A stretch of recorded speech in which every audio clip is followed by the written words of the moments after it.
কোনো ঘরে বসে না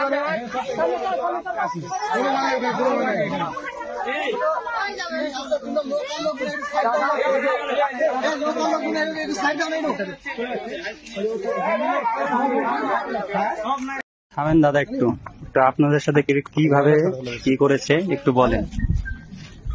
মুসলিমরা আপনাদের সাথে কিভাবে অত্যাচার করেছে একটু বলেন। মুসলিমরা আমাদের খুব অত্যাচার করছে, প্রচুর অত্যাচার, মানে এত অত্যাচার থামায় না। বাড়ি ঘর সব পুড়িয়ে দিয়েছে, আগুন লেগে দিয়েছে। যে কেউ একটু করছে আর শক্তিশালী দেখা দিয়েছে, ওরা একটা মারধর করে কাটে ফেল দিচ্ছে। পুলিশ প্রশাসন আসছে, মাঝে মধ্যে একটু পালিয়ে যাচ্ছে। পুলিশ সবাইকে পালিয়ে দিয়েছে, বাড়ি ঘর সব আগুন লাগিয়ে পুড়িয়ে দিয়েছে। কিছু নয়, বাড়ি ঘর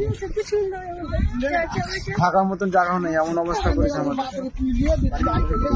আপনার বাড়ি? বাড়ি হয়েছে বেদবনা। আপনারা বসেন, ঠিক আছে।